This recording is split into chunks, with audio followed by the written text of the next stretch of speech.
next guest has a good idea what the future may bring. Please welcome to the show, Rebecca Walser, president of Walser Wealth Management. Rebecca, I'm just going to say this and hand it over to you.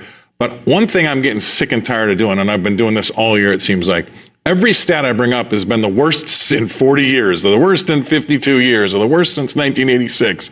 I mean, I'm getting sick and tired of it. I mean, that's how bad things are. You and I are just both such optimists that it's really uncomfortable to live through a market that is nothing but pessimistic. And we get like, where's the good news at? Like, and then when you get the talking points and you're like, well, what are your talking points? And they're all negative. And you're like, I'm so sorry. I'm apologizing, but I'm just a truth speaker. You know, it really bothers me about these numbers, Scott, that you just mentioned.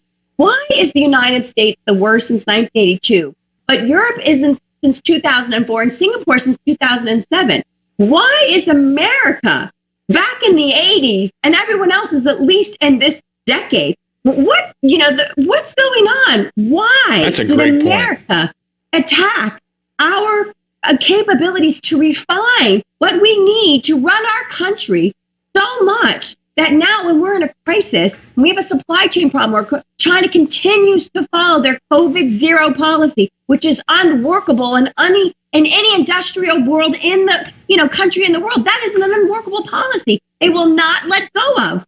Why are we in such desperate shape? And that is a wake-up call to America. We had such an opportunity when Trump was in office, and this is not political. We had an opportunity to see that our supply chain was too reliant upon China and reallocate. And some companies did move things around, but very few took that opportunity. And now after the pandemic and 2 years later, we're trying to get back on track, we can still see that we had such a cut to what we were doing that we are just completely the worst. We're the worst off between Europe and Singapore. And this is in the middle of an energy crisis, by the way, for Europe. So how is America in the worst position on capacity refinement than these other countries? This is a big problem, and no one's talking about it because this was a push to move us to green in a stealth manner that wasn't like, here's a ballot measure. Do you guys want to go to clean energy? Do you want to move to EV cars that will light on fire once they're hit by salt water? Do you know how many fires have happened there's a house in Florida that survived the hurricane only to be burned down because the EV in the garage got saltwater corrosion. And these are the kinds of lithium-ion batteries that have never been through this level of testing because it's new technology and these things come out through time.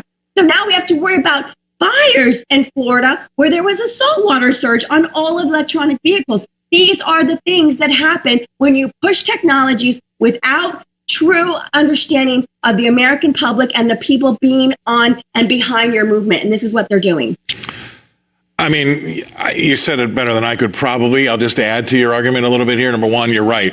This is probably one of the biggest shifts that you and I will see in our lifetimes. And there hasn't been a ballot. There hasn't been an election. There hasn't been even talking points about how we're going to move from the combustion engine to fossil fuel, to wind and solar, electric cars. But here's one question I have. I think we should follow the money there, Rebecca. And I should never ask a question I don't know the answer to already, but I will. What happened to doing it a little bit slower? Like, if it's that great of an idea, number one, we don't have Americans beating down the doors at all these electric car dealerships, for one thing. So clearly, it's not something that they want. All right. But number two is, what happened to the hybrid? Why can't we just start with the hybrid? Why do we have to go all or nothing?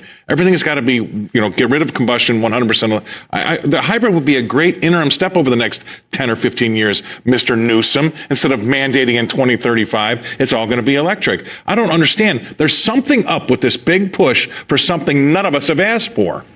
Yeah, well, it's very clear. And I hate to be the one to break it to the audience, but we know what's going on here. The truth is the data and the science was not on their side. I'm not saying that climate change does not exist. I'm not a climate change denier. But when you look at the actual data and the differences in the last 50 years versus 1,000 years ago and all of the records that they can carbon date things, they just realized that the data wasn't convincing enough people to act fast enough. They have this idea. I mean, Al Gore said in the 90s that by 2008, the society would be over. That those things haven't come to fruition, so people don't believe them. Therefore, they're not willing to sacrifice the heat in their home in the winter. What a surprise, because the earth might die in 10 years from a solar flare. So the data wasn't supporting it, and so they had to do it by stealth, Scott. We were not going to get on board with getting rid of, and by the way, fossil fuels, that is a conjecture statement. You know, this is oil that we're talking about. They attached fossil fuels to it to make it sound like it was not something that would be replenished. There would be peak oil.